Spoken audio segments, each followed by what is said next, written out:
예주 우리 예전에도 온라인으로 한번 만났었나 아니면 처음 보는 거야 예주? 온라인이요? 아, 온라인 예전에 겹겹 온라인으로 내기로 하긴 했었는데. 네. 아 그거 했나요? 말고는 한 적이 없어요. 아 그렇구나. 그래 그래. 자, 우리 오늘 마주보는 한국사 교실인 거 맞아? 네. 네. 그래. 예주부터 마주보는 한국사 교실 지금 어땠는지 그냥 전체적인 느낌, 소감, 뭐 북토크를 할 건 아니고 북토크한다는 기분으로 짧게 얘기하면 돼. 네. 일단은 사실 역사를 그렇게 엄청나게 자세하게 다 알고 있는 게 아니라서 처음엔 좀 읽는데 버거움이 있지 않을까 생각을 하긴 했는데 그래도 평소에 들은 내용으로 이 책을 더 역사에 대해서 좀 더 자세하게 잘 알 수 있게 되어서 좋았어요. 인성이? 저는 일단 저도 예주처럼 역사에 대해서 사실 확실하게 잘 아는 입장도 아니고 했는데 특히 여기에서 말하는 게 1920년부터 약간 현대까지 이야기잖아요. 그래서 약간 읽으면서 조금 생소한 그런 내용들이 좀 있긴 했는데 그래도 되게 역사를 약간 부담 없이 잘 알려준 것 같아요. 자, 원래 예주야 우리가 선생님이 진행하기 앞서서 친구들이 한 5분 꼭 뭐 5분일 필요는 없고 5분 내로 자기가 진행을 하거든. 그래서 네. 민석이가 먼저 진행을 할 거야. 그리고 예주는 보고서 예주도 하고 싶은 거 있으면 진행하면 되고 난 오늘 특별히 하고 싶은 거 없다 그러면 다음 주나 다다음 주부터 해도 되고. 네. 얘가 민성이 진행하겠습니다. 잠깐만요. 이거 하는 줄 몰랐는데. 아 정말? 아니, 좀 다른 거 할 줄 알았는데. 좀 다른 거 할 줄 알았어? 오늘까지는 초딩이야 너네. 아니, 저희 오늘 예비 소집을 해서 이제 중학교인데. 중학교야? 정시 입학 안 했잖아 아직. 너네 참 초딩이 아니야. 너네 그쵸. 백수야 백수 지금. 예비 중. 현재 신분은 백수. 무적. 적이 없는 무적 신분이야. 자, 민성이 할 거 없으면 선생님이 하고. 하세요. 자, 예주한테 그 시범 보여주기가 싫은가 보다. 민성이가. 아니, 진짜로 하는 줄 몰랐는데. 자, 여러분들이 지금 조금 아까 민성이가 이야기를 하기도 했었는데 이 책은 우리 현대사 뭐 이런 부분들에 대해서 나와 있는 그런 책인 것들을 볼 수가 있습니다. 근데 현대사라고 하더라도 여러분이 태어나기 이전인 거지. 그래서 지금 현재 우리는 누구? 문재인 대통령 시대를 우리가 살고 있습니다. 그래서 뭐 이걸 또 대통령 중심으로 생각하는 것들이 이게 과연 맞나 이것도 좀 의문인데 하여튼 지금 현재 우리가 문재인 대통령 시대를 살고 있습니다. 그래서 문재인 대통령 임기가 이제 5월 달이면 끝이 나고 그 전에 이제 그래서 이제 다음 대통령을 뽑기 위해서 지금 현재 한참 선거 운동이 진행 중인 그런 과정입니다. 문재인 대통령 전이 누구였어? 박근혜. 박근혜 대통령. 박근혜 대통령이었었는데 박근혜 대통령은 중간에 탄핵을 당해서 감옥에 갔다가 지금은 병원에 계십니다. 박근혜 대통령. 그 전 이명박 대통령이라고 들어봤어? 네. 이명박 대통령이고 이 책에 아마 이명박 대통령이 좀 나오지 않나? 안 나오나? 제일 끝에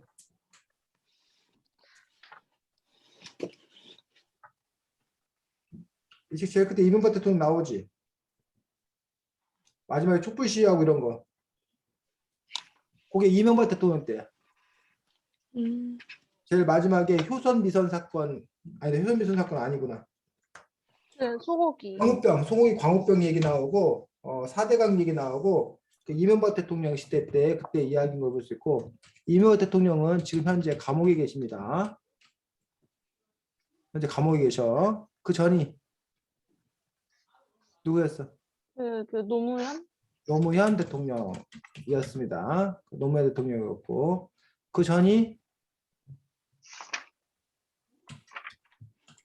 김대중 대통령. 김대중. 그 전이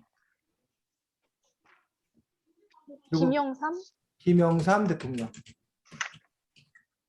그 전이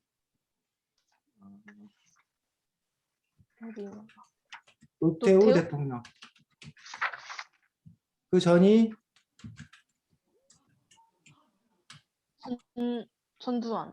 전두환 대통령이었고, 지금 요분들 노태우 대통령도 돌아가셨고 전두환 대통령 돌아가셨고 김영삼, 김대중 다 노무현 다 돌아가셨네. 이분들은 다 돌아가셨고, 이분 지금 감옥에 계시고, 이분 아까 감옥에 있다가 병원 가 계시고, 그 다음이 그 전이 최규하 박정. 대통령이란 분이 아, 아주 잠깐 했었습니다. 잠깐.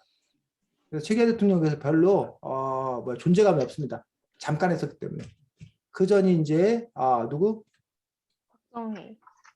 박정희 대통령. 그 전이 윤보선 대통령이라는 분인데 이분도 존재감 없습니다. 거의 짤막한 시간이었고, 게다가 이 당시에는 의원 내각제여서 윤보선 대통령보다 장면 총리라는 분이 더 힘이 있었습니다. 더 실질적인 권한은 장면 총리에게 있었습니다. 그 전에는 누구? 이승만 대통령. 여기 이분이 바로 이제 뭐야? 우리나라 일대 초대 대통령. 이걸 볼 수가 있고, 이승만 대통령 전이 바로 미 군정.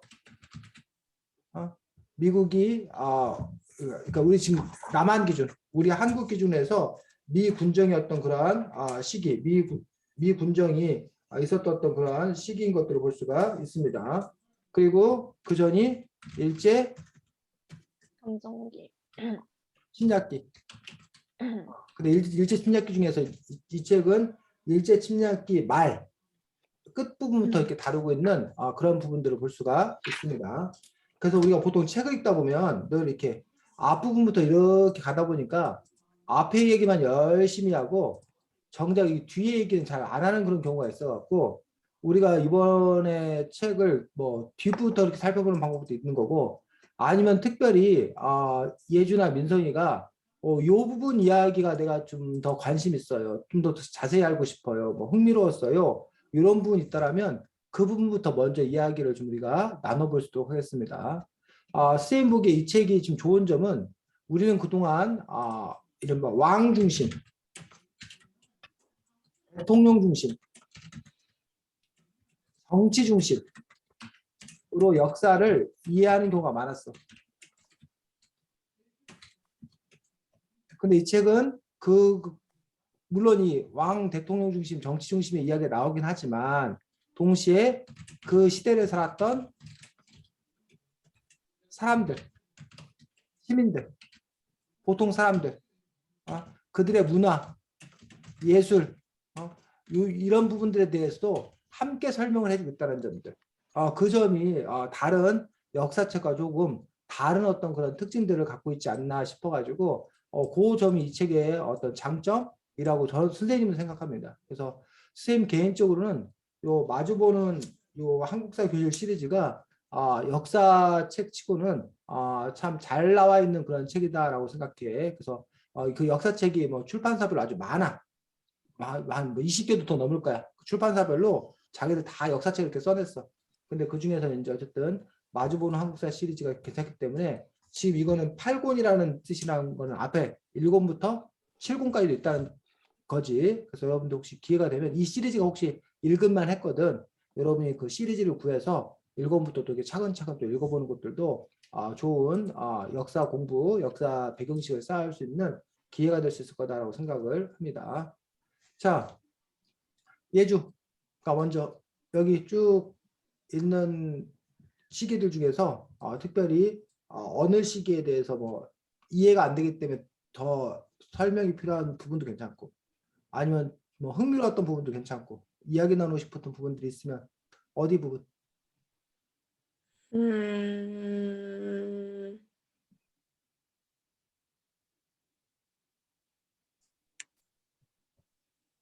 키,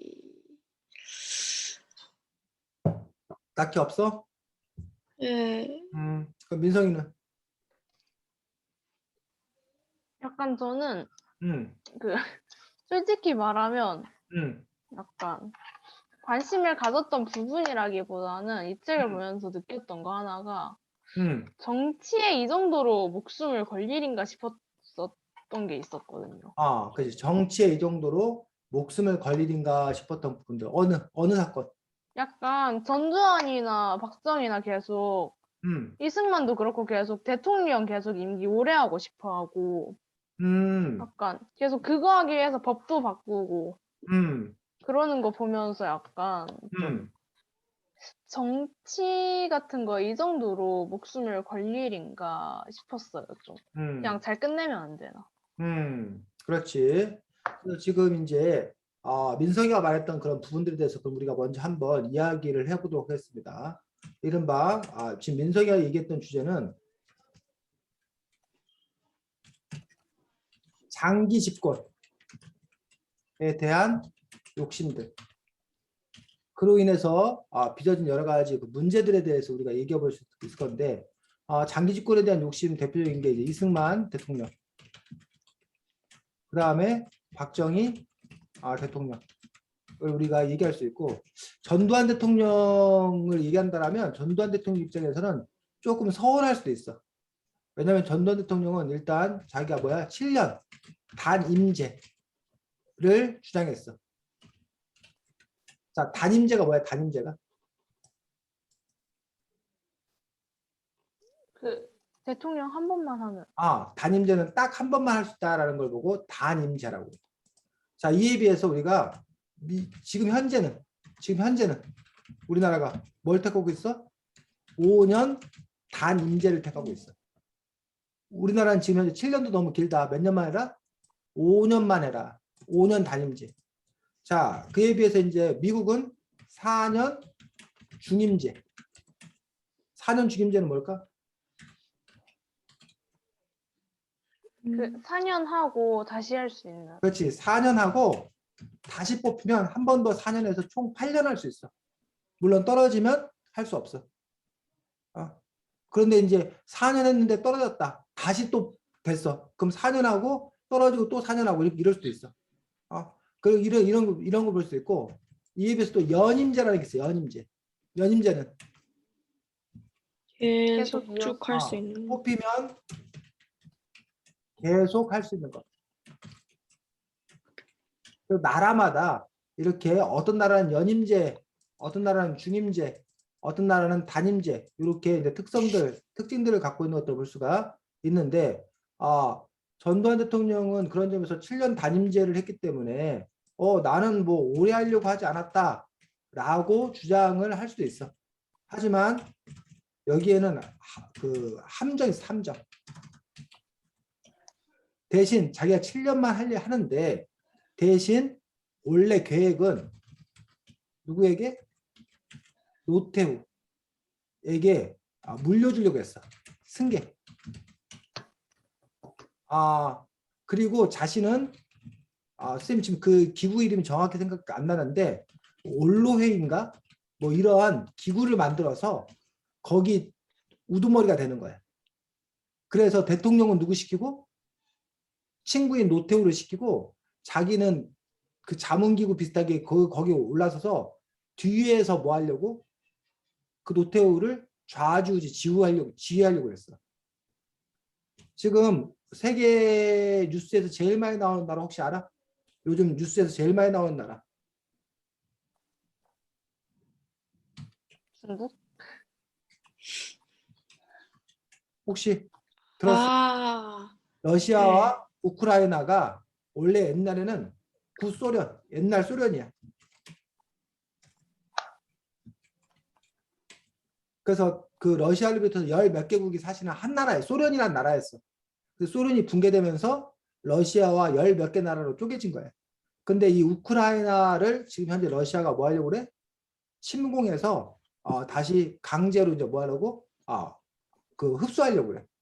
그 이유들 중에 하나는 이 우크라이나가 유럽, EU 쪽으로 붙으려고 그러니까 러시아는 우크라이나가 EU 쪽으로 붙는 거를 용서 못한다. 그러니 차라리 내가 뭐 할게. 유럽과 친해지는 꼴을 못 본다. 그러니 내가 이걸 뭐 하겠다, 먹겠다. 이런 의도를 갖고 있는 것들이 러시아인데 러시아의 현재 대통령 이름이 혹시 누군지 알아? 러시아는 총리라고 그러는데 러시아는 푸틴이야. 푸틴 대통령. 근데 러시아도 세계 몇 년인지 모르겠는데 이렇게 연임을 못하게 돼 있어. 연임 금지가 돼 있어. 그러니까 몇 번 한 다음에는 2번인가 한 다음에는 더 이상 못하는 거야. 그랬더니 푸틴 대통령이 꾀를 냈어. 어떤 꾀를 냈냐면 그래 나 대통령 그럼 이번에는 안 할게 하고 자기가 대통령에서 물러나서 총리가 됐어. 그리고 대통령을 누구를 시켰냐면 자기 비서를 대통령으로 올린 거야. 그리고 자기는 그 밑에 총리를 한 거야. 근데 그 비서가 대통령이긴 하지만 실제인 권력은 누구한테 있는 거야? 푸틴에게 있는 거야 그냥 그대로. 자기한테. 그러고 나서 그 다음에 지나니까 그 비서 내로라고 그러고 자기가 다시 뭐가 된 거야? 대통령이 된 거야. 그래서 법을 어기지는 않았지만 사실은 뭐 한 거나 마찬가지야? 어긴 거나 마찬가지지. 왜? 한 인물이 계속 권력을 쥐고 있는 걸 뭐 하기 위해서? 막기 위해서 이런 연임을 금지한 건데 한 번 다 쉴게. 뒤로 빠질게. 그런데 다시 할게. 이런 식으로 꼼수를 부렸던 그 부분이 있는데 바로 어떻게 보면 요 전두환 대통령도 이렇게 그런 꼼수를 부린 걸로 여겨졌었고 그래서 당시에 이른바 그 헌법이 간선제였어. 간선제는 줄임말이야. 뭐의 줄임말? 간접선거. 간접선거라고 해서 보통 우리가 이걸 체육관 선거라고 하기로 했는데 어떤 방식이냐면 그 쌤이 뭐 통일주체 국민회의인가 뭐 이런 그 기구가 있어. 그래서 예주가 너희들이 투표할 수 있어. 해놓고 그 사람들을 뽑아. 그리고 그 사람들한테 야 너네 누구 뽑을래? 그럼 그 사람들 누굴 뽑겠어? 응? 저를 예주가 너 하고 몇 사람을 골라. 그 사람들한테 너네 누구 뽑을래? 그러면 누굴 뽑는다고? 예주를 뽑지. 그런 식으로 이른바 선거를 한다고 하지만 그 선거가 그냥 뭐해? 그냥 이렇게 그 요식 절차라고 그러는데 그냥 남들한테 보여주는 그런 퍼포먼스지 실질적인 어떤 그런 투표가 아니었다고. 그래서 당시 국민들이 뭘 요구해? 요구한 게 직선제 개헌을 요구해. 개헌은 헌법을 고치는 건데 직선제는 뭐 하자는 거야? 국민들이 직접 대통령을 뭐 하게 해달라? 선출하게 해달라. 지금은 우리 국민들이 직접 대통령을 3월 9일 날 직접 투표를 해가지고 더 많은 표를 획득하는 사람이 대통령이 되는 거잖아. 근데 이 전두환 대통령 당시에는 그렇지 않았다는 거야. 간선제였다는 거야. 그래서 국민들의 이런 요구가 거세었다는 거지. 이때 일어난 사건이 촉발된 사건들이 무슨 사건이었어? 서울대 학생 누구? 박종철 고문치 사건 이 책에 나왔었지. 탁 치니 뭐 억하고 죽었다라는 어떤 그런 부분에서 이 박종철 서울대 학생이 이른바 운동권 데모를 하고 다녔다는 거지. 그래서 이 박종철 군을 붙잡아다가 배우를 캐고 뭐 불어라 뭐 이러면서 이제 여러 가지 고문을 하다가 그만 그 사람이 죽은 건데 그거를 뭐 하려고 해서 숨기려고 그랬어.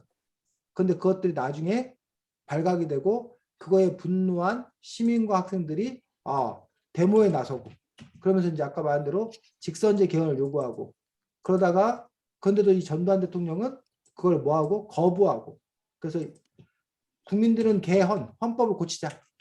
근데 전두환 대통령 호헌은 헌법을 뭐한다? 보호한다. 헌법을 그냥 그대로 지키겠다.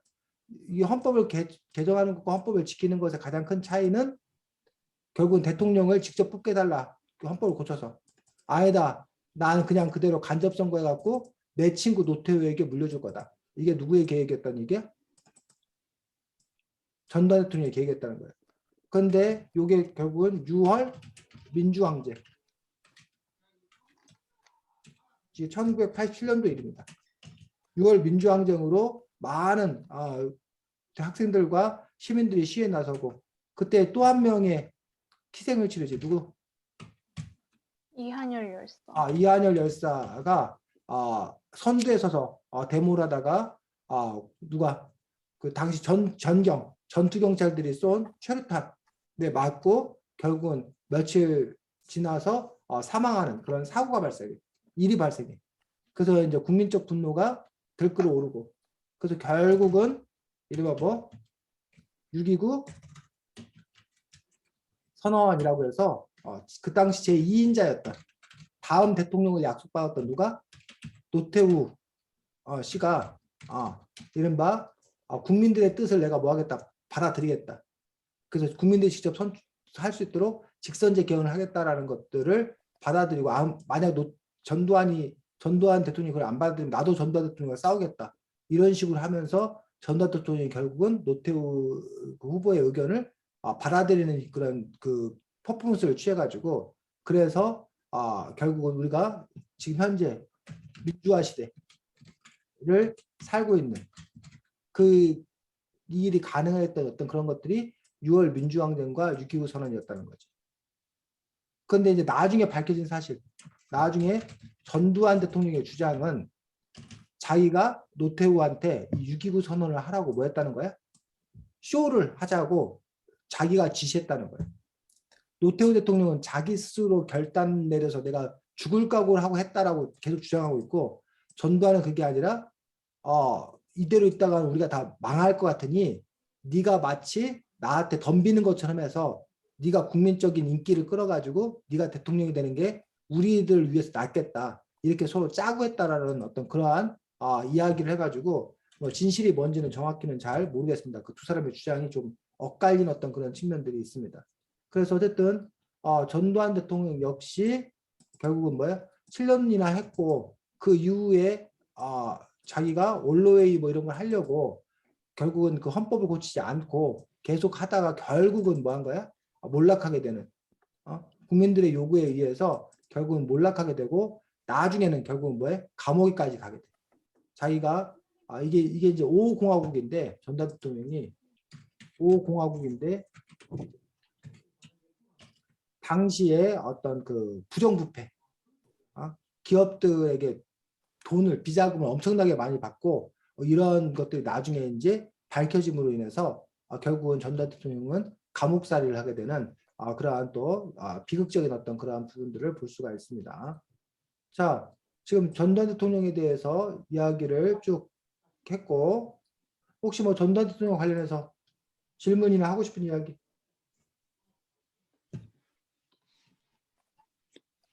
자, 전두환 대통령에 대해서 요거 한 가지만 더 얘기하도록 하겠습니다. 최근에 모 후보가 지금 대통령 후보 나와 있는 모 후보가 전두환 대통령이 정치 빼놓고는 잘했다 이런 발언을 해가지고 막 되게 그 구설수에 오르고 국민적 분노를 자아낸 어떤 그런 일들이 있었어. 그러면서 전두환 대통령이 잘했다. 전두환 대통령이 업적이라고 해야 되나? 전두환 대통령 스스로가 내가 이건 잘했다라고 하는 이른바 긍정적인 부분에 대해서 얘기되는데 이 책에도 그러한 부분에 대해서 묘사되고 있는 부분들이 있어. 전두환 대통령의 업적이라고 스스로 주장할 만한 일들은 뭐가 있을까? 책에 찾아보죠.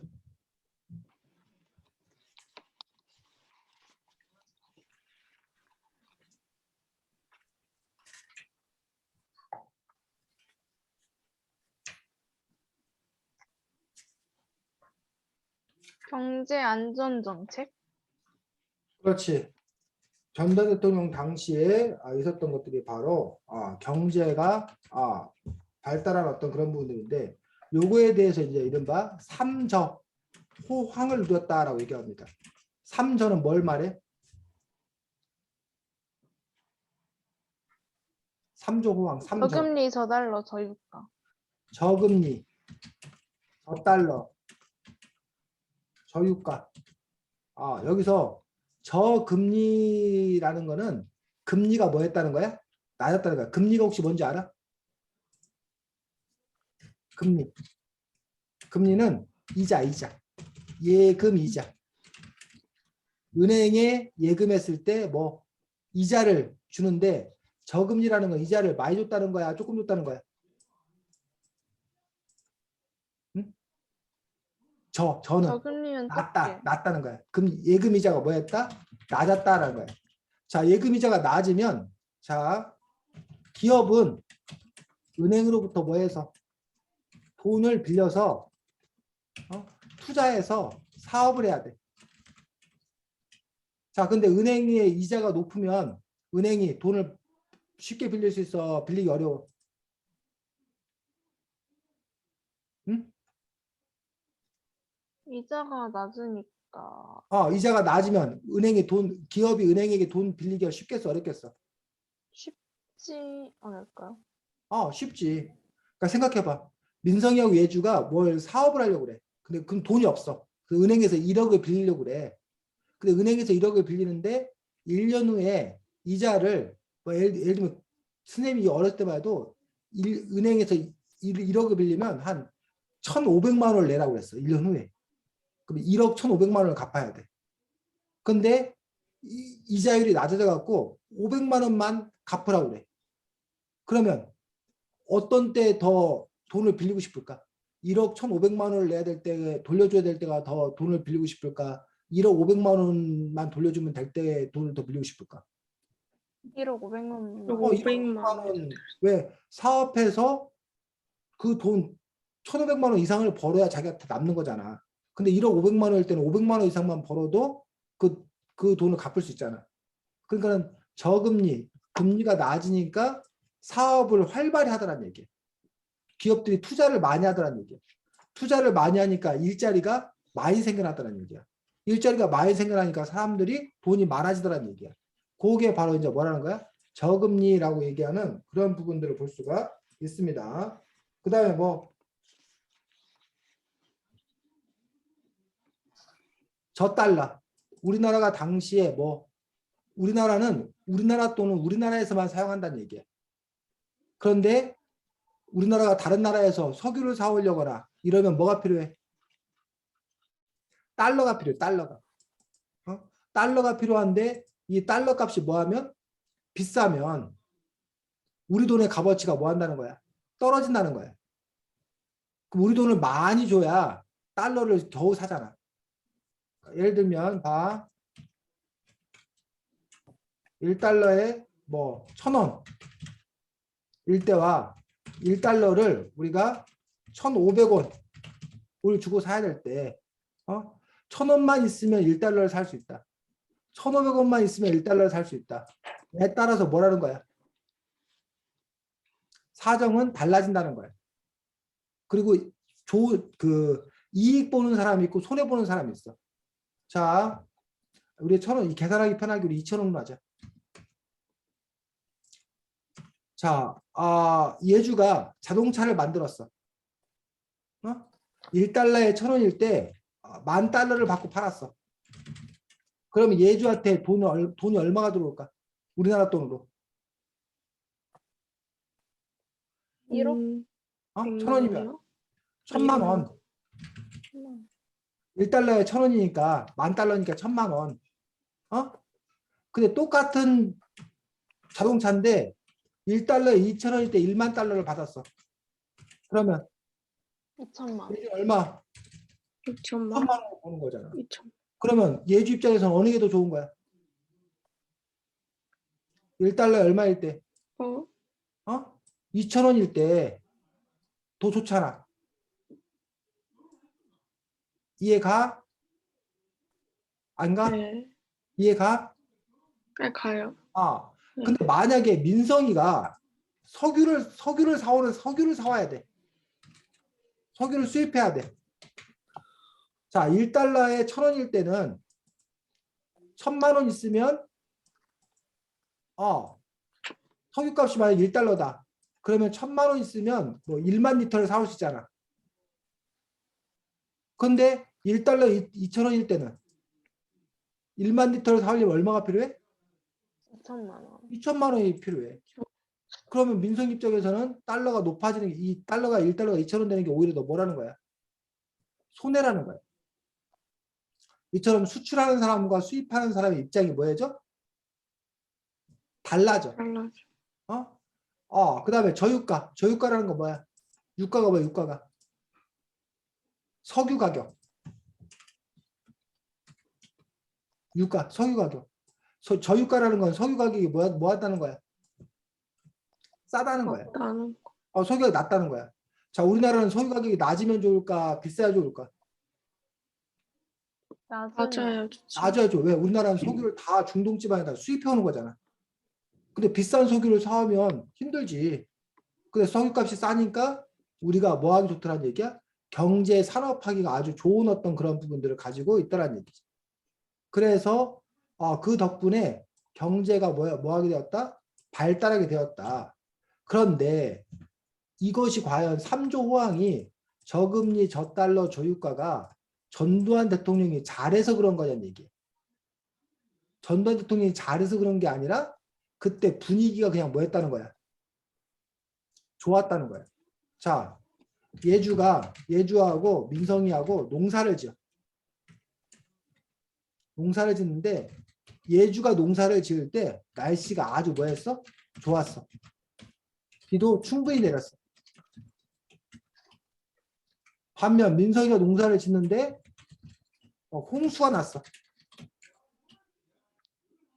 막 그 장마가 태풍이 막 서너 개가 막 지나갔어. 자, 당연히 예주는 농사에서 뭐가 됐어? 흉년이 들었어. 민성이는 뭐가 들었어? 흉년이 들었어. 자, 예주가 농사를 잘 지어서 풍년이 든 걸까? 민성이가 농사를 잘 지어서 흉년이 든 걸까? 잘 못 지어서 흉년이 든 걸까? 그게 아니라 외부적 요인, 자기도 어쩔 수 없는 외부적 요인 때문에 풍년이 든 거잖아. 그러니까 만약 근데 날씨도 좋고 비도 충분히 내렸는데 예주가 뭐야? 흉년이 들었어. 흉년이 됐어. 그럼 이건 예주 뭐가 없는 거야? 농사 실력이 없는 거지. 민성이가 홍수 나고 태풍 서너 개도 지나갔는데도 민성이가 풍년을 만들었어. 그럼 민성이 농사 실력이 뭐 한 거야? 뛰어난 거지. 좋은 거죠. 자, 그런데 지금 정도가 보니까 아니라 태풍 정도는. 3조 호황 시대에 경제가 발달했어. 자, 그럼 이것이 전두환 대통령 업적일까? 그런 점에서 전두환 대통령의 업적이 아니다라고 주장하는 사람도 있어. 야, 3조 호황에 누가 경제를 발전 못 시켜? 다 할 수 있지. 이 사람 재수가 좋은 거지. 라고 얘기하는 사람도 있고. 야, 어쨌든 경제가 그 당시 발달한 건 발달한 거잖아. 그러니까 예주가 뭐 날씨가 좋았고 뭐했고 어쨌든 농사가 잘 된 건 잘 된 거잖아. 그러니까 그건 예주의 능력이라고 인정을 해줘야지. 라는 어떤 그런 부분들과. 그래서 전두환 대통령이 어떻게 바라보냐에 따라서 이러한 평가가 뭐 한다는 거야? 달라진 어떤 그런 부분들을 볼 수가 있는 거지. 이해가? 네. 그다음에 여기서 중요한 어떤 그런 부분들이 전두환 대통령 당시에 이른바 중화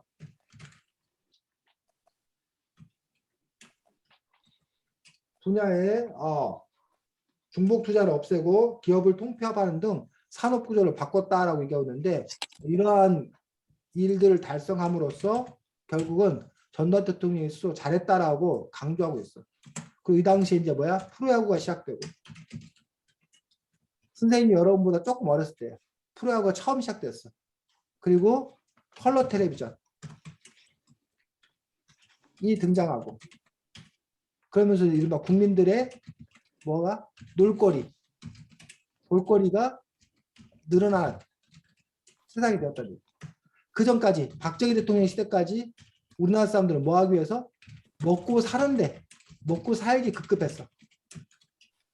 그런데 전두환 대통령 시대에 이르러서 이제 좀 먹고 살만하니까 뭔가 여가를 즐기기 시작한 어떤 그런 분이 있다는 거야.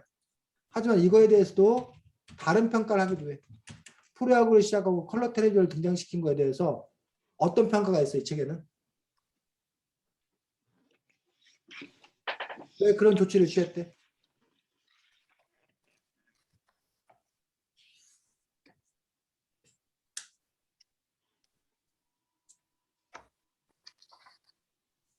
205쪽 보면.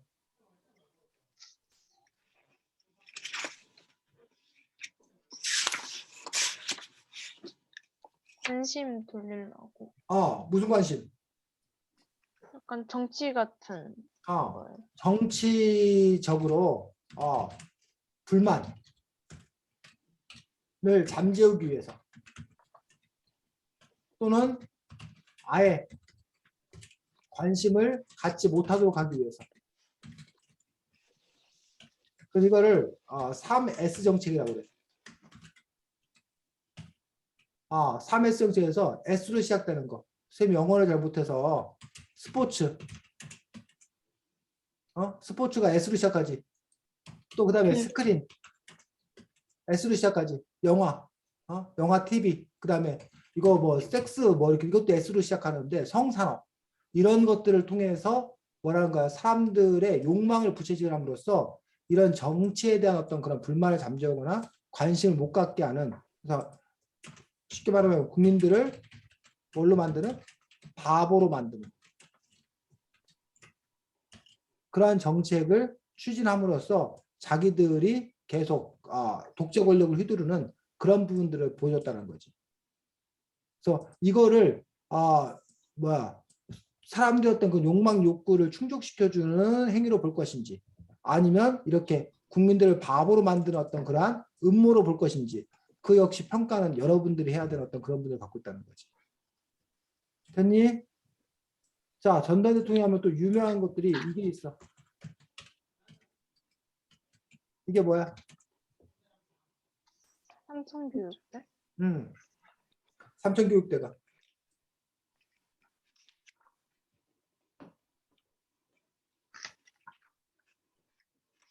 (205조) 뭐냐. 사회학 없앤다는 핑계로 신군부가 설치한 기구인데 이 폭력분 같은 애들 소탕한다는 명분이 있긴 한데 실제로는 한 4만 명 정도가 군부대에 잡혀서 약간 군사훈련이나 가혹행위 당한 거. 그 삼천교육대 이른바 빛 삼천교육대에 대해서 사람들이 긍정적으로 생각하는 부분이 있어. 삼천교육대의 빛 장점 긍정적인 점은 뭐야? 어떤 명분을 내세웠다는 거야? 약간 사회학을 없앤다. 사회악을 없앤다. 이게 무슨 말이냐? 깡패들, 조직폭력배들 이런 사람들 싹 잡아다가 뭐 한다는 거야? 가둔다는 거야. 정신교육 시킨다는 거야. 여러분들이 깡패들, 조직폭력배들 싹 잡아다 없애는 거에 대해서 여러분들 찬성에 반대. 응? 예주야, 민성아. 깡패들이나 조직폭력배들 싹 잡아갖고 혼내주겠다. 걔들 정신교육 다 시켰다 하면 찬성할 거야, 반대할 거야? 찬성이죠. 민성이는 찬성하고 예주는? 나쁘진 않을 것 같아요. 그래서 이렇게 하니까 국민들의 호응을 얻었어. 깡패 조직폭력들을 다 소탕하고 혼내준다니 국민들이 안심하게 살 수 있었고, 그놈들 참 쌤통이다. 이런 마음 때문에 이 삼천교육대에서 대해서 이제 뭐야? 긍정적인 마음을 갖고 있다는 거야. 근데 이것의 그림자는 인권 탄압이었다. 깡패 조직폭력배라 할지라도 그들이 뭘 저질렀어야? 범죄를 저질렀어야. 그리고 범죄를 저질렀다 하더라도 법에 정해진 것에 맞는 벌만 받으면 된다는 거예요. 근데 이 삼천교육대는 그런 법에 근거하지 아니하고 무조건 잡아다가 가혹행위를 했다는 거야. 그런 점에서 인권 탄압이라는 주장하는 경우가 있어. 게다가 더 문제는 아무 이유 없이 그 어떤 사람이 술 취해갖고 그냥 그 뭐 길바닥에서 자고 있었어. 근데 그 사람 뭐 하는 거야? 잡아다 삼천교육대 집어넣는 거야. 뭐 고아들, 노숙자들, 불황아들 이런 사람들 잡아다가 그냥 뭐 하는 거야? 삼천교육대 그냥 집어넣어버리는 거야. 그럼으로 인해서 깡패나 조직폭력배도 아닌 일반 시민들 중에서 많은 사람이 이유도 모른 채 삼천교육대 끌려가가지고 엄청난 뭐에 폭행을 당하고 강제 노역을 하고 이러한 인권 탄압의 어떤 그런 부분에 있어서 이게 그림자 부정적인 어떤 그런 부분들을 가지고 있었다는 거지. 삼천교육도 이런 부분들이. 그래서 지금 말했던 어떤 그런 부분들이 누구? 전두환 대통령 당시에 있었던 어떤 그런 일이고 전두환 대통령이 무너졌던 어떤 가장 커다란 이유는 아까도 선생님 얘기했지만 여기 책 206쪽, 207쪽.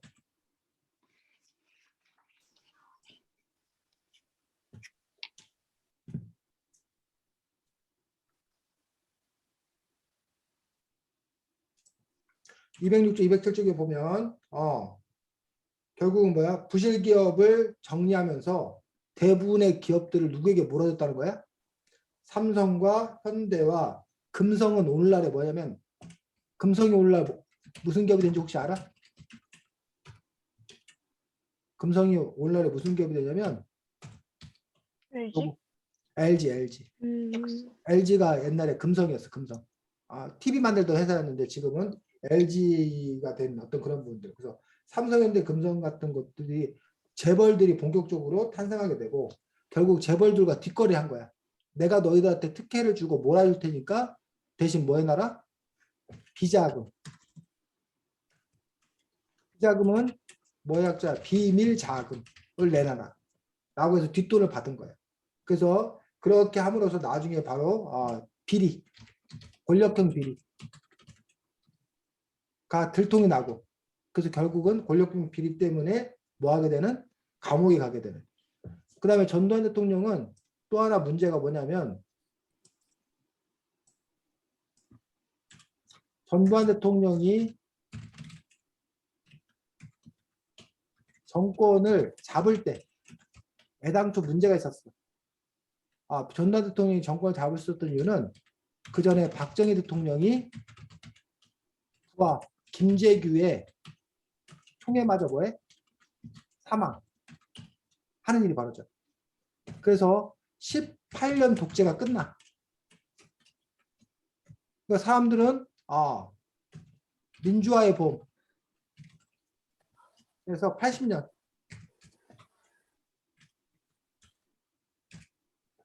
민주화의 봄이 되었다고 생각했어. 그러니까 독재 정권이 끝나고 드디어 우리나라의 민주화가 시작되는구나라고 80년에 생각을 했었다는 거야. 박정희 대통령이 지은 게 79년도에 79년 10월 26일 날. 그런데 80년 민주화의 봄이 되었다고 생각했는데 바로 이전에 79년 12월 12일 날 우리가 12.12 사태라고 그러는데 이 전두환 일당이 뭘 일으켜? 군사 쿠데타를 일으켜. 그래서 전두환이 정권을 장악을 해. 그리고 자기가 바로 대통령 되면 민망하니까 누굴 내세요? 최규하. 아까 최규하라는 사람을 당시 전두환 대통령 당시에 이 사람이 국무총리였어. 이 사람을 대통령으로 밀어 올려. 그리고 잠시 자기가 뭐하다 그러다가 최규하를 이제 뭐하고 끌어내리고 바로 자기가 뭐가 돼? 전두환이 대통령으로 올라간다는 얘기야. 그 과정에서 이 전두환 이 사람들 우리가 뭐라고 보냐면 전두환 일당을 신군부라고 해요. 신군부. 새로운 군부라는 뜻이에요. 박정희 정권도 군부 정권이었기 때문에 박정희 정권이 군부 정권, 이 박정희 대통령 시대가 옛날 군부, 그리고 전두환 일당이 새로운 군부, 신군부. 그 신군부, 그러니까 이 군사 독재가 지긋지긋했는데 또 군사 독재가 시작된다고 하니까 사람들이 민주화를 요구하면서 민주화의 봄이 있었는데 당시에 가장 끝까지 저항한 게 어디라는 거야?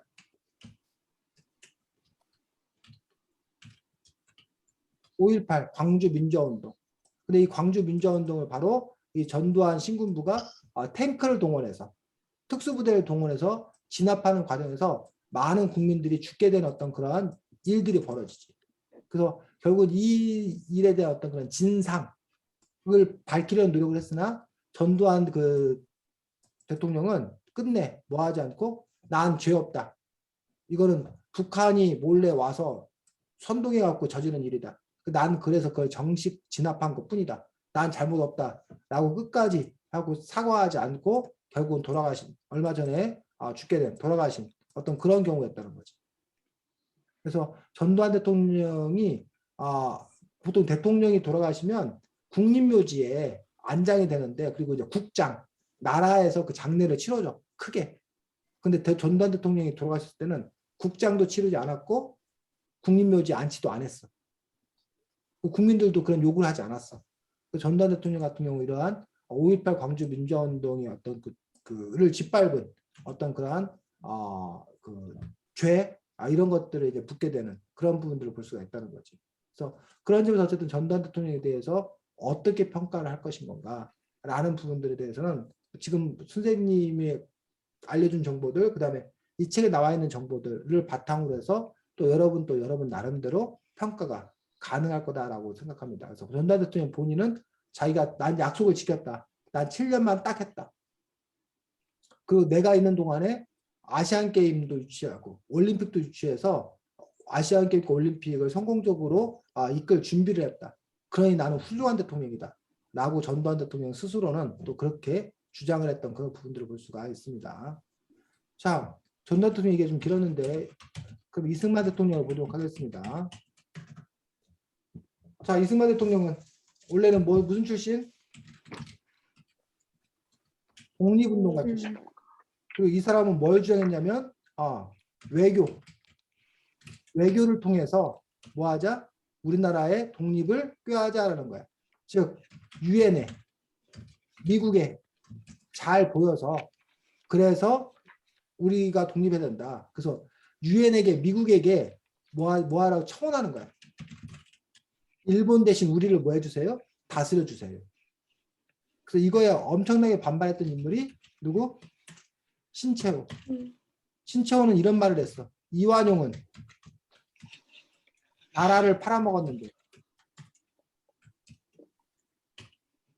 이승만은 빼앗긴 나라를 또 팔아먹었다.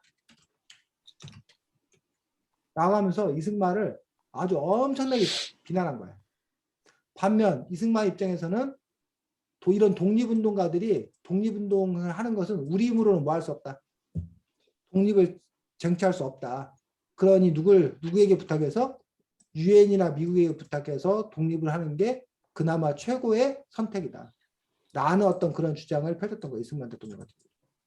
자, 어쨌든 이승만 대통령은 미국에서 유학했고 박사학위까지 딴 그런 인물이에요. 그래서 해방이 되고 나서 북쪽은 누가 장악해? 소련 군정. 소련이 장악하고 남쪽은 미군정이 장악을 해. 자, 그럼 미국 입장에서는 자기들과 뭐 할 사람이 필요해? 말이 통할 사람이 필요하지. 그래서 파트너로 누굴 선택한 거야? 이승만을 선택한 거야. 왜? 이승만이 미국에서 공부했고 영어도 잘 되고 이승만은 평소에 미국이 다스려 주자고 청원됐던 인물. 즉 이른바 친미파라는 거야. 친미파기 때문에 미국 입장에서는 이승만이 좋은 파트너였다는 거야. 그래서 1948년 해방은 몇 년도에? 1945년 우리가 해방됐어. 8월 15일 날. 그래서 우리가 지금 8월 15일을 뭐라고 그래? 8월 15일을 뭐라고 불러? 광복절 부르자. 해방됐어. 그런데 그 이후에 3년 동안에 우리나라 조선 자주정부를 못 세우고 이른바 미군정, 소련 군정, 군정에 있다가 뭐 신탁 통치를 할 거냐 말 거냐, 그래서 반대하고 반탁 통치하고 그러다가 결국은 이른바 남한만의 단독 선거를 실시하기로 결정이 돼. 그래서 백범 김구 같은 사람은 남한만의 단독 선거를 반대하고 선거에 참여도 안 해. 하지만 1948년 5월 10일 날 총선거가 실시되고 여기서 국회의원들이 뽑히고 그 뽑힌 국회의원들이 모여서 원래 7월 17일 날 헌법을 만들어. 헌법을 공포해. 그 7월 17일에서 무슨 날이라고 불러? 제헌절이라고 불러. 그리고 이때 이때 이 헌법에 따라서 대통령을 선출해. 그래서 정부를 세워. 1948년 8월 15일 날 대한민국 정부가 수립돼. 그래서 8월 15일은 두 가지 의미가 있어. 8월 15일 첫 번째 의미는 무슨 의미? 45년 8월 15일은 광복절의 의미야. 그런데 48년 8월 15일은 무슨 의미? 정부 수립. 대한민국 정부 수립 기념일이에요. 됐니? 그래서 이때만 해도 국회에서 대통령을 선출했어. 자, 근데 무슨 일이 벌어져? 1950년에 무슨 일이 벌어져? 6.25 전쟁. 6.25. 전쟁이 벌어져. 그래서 전쟁이 벌어졌는데 이승만은 먼저 도망을 쳐. 한강다리를 폭파시키고. 그리고 당시 우리가 부산만 빼놓고 다 뺏겨. 그래갖고 공산주의 국가가 될 뻔했어. 공산화 될 뻔했어. 근데 이 전쟁통에 누가 이승만이 자기가 이제 뭐 그렇게 뭐 쫓겨났고 뭐 패전했고 막 이렇게 도망쳤고 막 이런 것 때문에 인기가 떨어져. 그 다시 대통령을 선출될 수 없게 하니까 헌법을 바꿔서 국민들이 뭐 하도록 직접 뽑도록 해서 전쟁 중에 다시 뭐를 해? 투표를 해가지고 자기가 다시 대통령이 뽑혀. 이해가?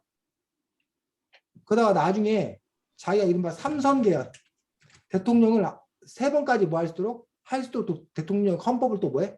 또 바꿔. 그래서 그 유명한 뭐 4.4 5입 뭐야? 4.4 5입 개헌이라는 거 혹시 책 보면서 봤었어? 4.4 5입 들어봤어? 자, 10.4는 우리가 얼마로 친다는 거야? 소수점자리 없애면 10, 10으로. 10.6은 11. 11로 한다는 거야. 11. 우리가 보통 말하는 반올림을 4.4 5입이라고 해. 4 밑으로는 4 죽여버린다는 거야.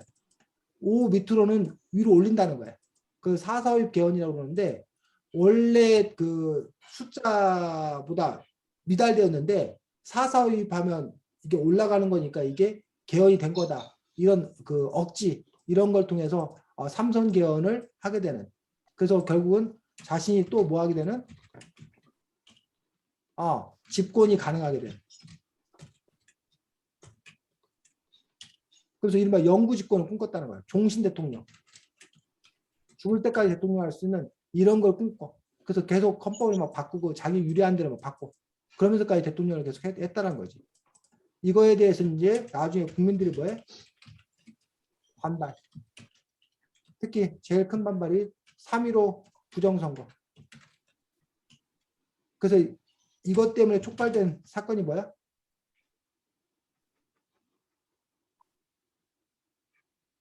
이것 때문에 촉발된 사건이 그 4월 19일 4.19. 4.19 혁명이 벌어지고 4.19 혁명의 결과 이승만은 뭐해? 하야.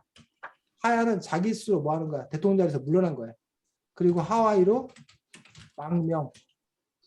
하와이로 도망을 친 거야. 그래서 하와이에서 사망해. 그리고 죽어서 이제 나중에 돌아와서 국립묘지에 안장되어 있는 그런 부분도 볼 수 있어. 이승만 대통령에 대한 평가가 긍정적인 점, 긍정적인 쪽에서는 독립운동가였다.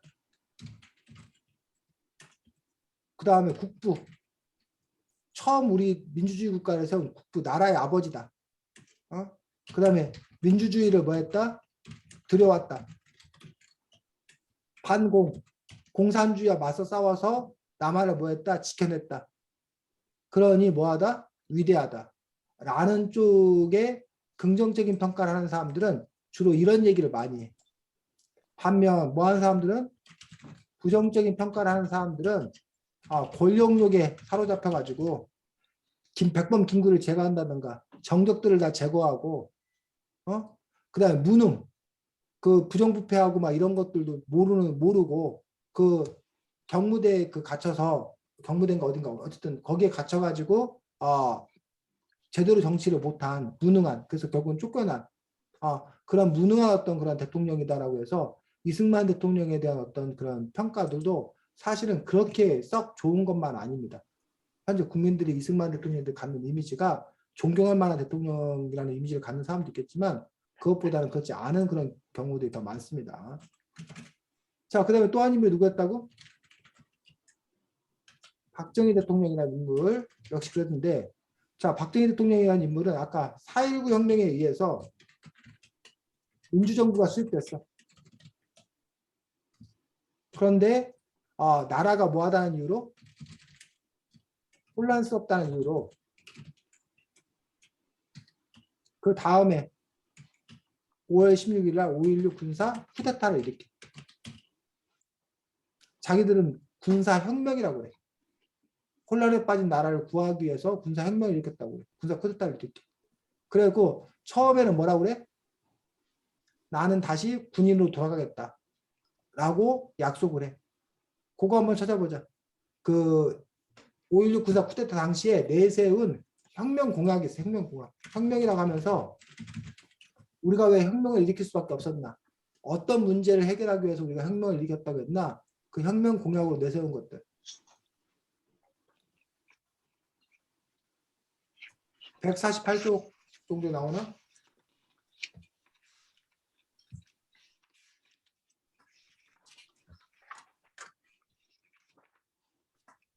(147쪽) 6개의 혁명 공약.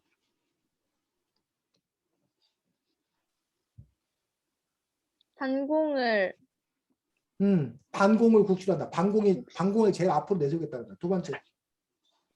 부패를 부패를 척결하고 척결한다. 세 번째.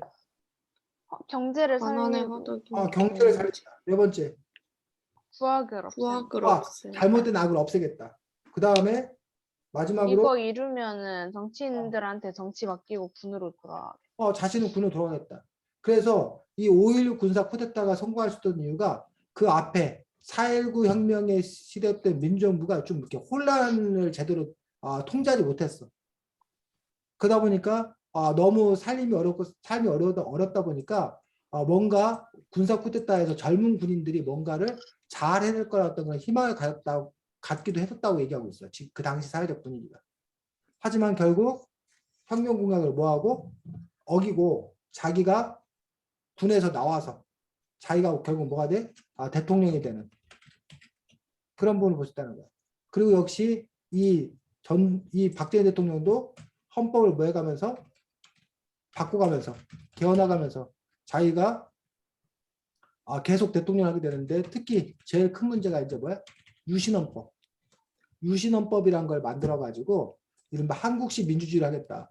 북한의 김일성이 언제 쳐들어올지 모른다. 그러니 우리가 더 강력한 어떤 그런 국가가 돼야 된다라는 어떤 그러한 주장을 펼쳤던 그런 부분들을 볼 수가 있습니다. 그래서 유신헌법에 대해서 여러분들이 봐야 되는데 유신헌법은 자, 책 제일 뒤에 보면 찾아보기가 나오는데 찾아보기 유신헌법이 168쪽에 나왔다고 나옵니다. 168쪽.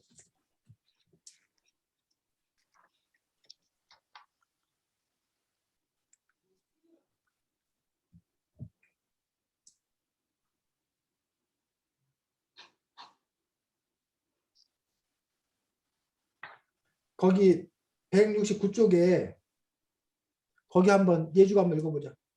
박정희는 1970이다. 박정희는 1972년 10월 개헌을 통해 대통령의 권한을 크게 강화하여 죽을 때까지 동진 대통령을 할 수 있게 헌법을 고쳤다. 대통령을 통일 주체 국민회의에 간접 선거를 통해 뽑도록 해 국민들의 소중한 권리를 빼앗아 버렸다. 또한 국회 회원의 의원의 3분의 1과 대법원장이 임명하던 법관도 대통령이 임명할 수 있게 하여 국회와 사법부를 허수아비로 만들었다. 유신헌법은 대한민국 수립 이래 11차례의 개헌 가운데 가장 비민주적인 악법이다. 거의 자기가 뭐야? 왕이나 다를 바 없도록 헌법을 바꿔버려. 죽을 때까지 할 수 있다. 국회의원도 자기가 3분의 1을 임명할 수 있다. 법관도 자기가 임명한다. 그래서 아주 절대 왕권을 갖고 있는 대통령제로 바꾸고 이 유신헌법을 반대한다고 얘기만 해도 그냥 무조건 체포해버려. 그러한 아주 그 험악한 어떤 그러한 시대를 만들고 결국은 그거에 반발을 해서 결국은 뭐야? 죽게 되는 그런 일들이 벌어졌다는 얘기지. 그래서 이러한 인물들이 모두가 다 어떻게 보면 자기 어떤 그런 권력의 어떤 그런 욕망, 욕심 때문에 결국은 그 끝이 좋지 않았던 그러한 그 부분들을 보여주기도 하더라는 얘기지. 자, 민성이 지금 새 인물에 대해서 얘기를 했었는데 새 인물에 대해서 아까 네가 처음에 갖고 있던 어떤 그런 질문에 대해서 너 스스로 대답을 해본다면.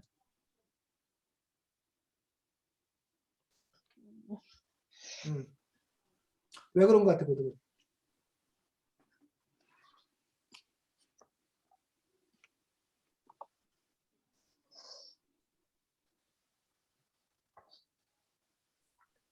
자, 예주는 지금 이 새 인물에 대한 이야기를 들으니까 어떤 생각, 어떤 느낌 들었어?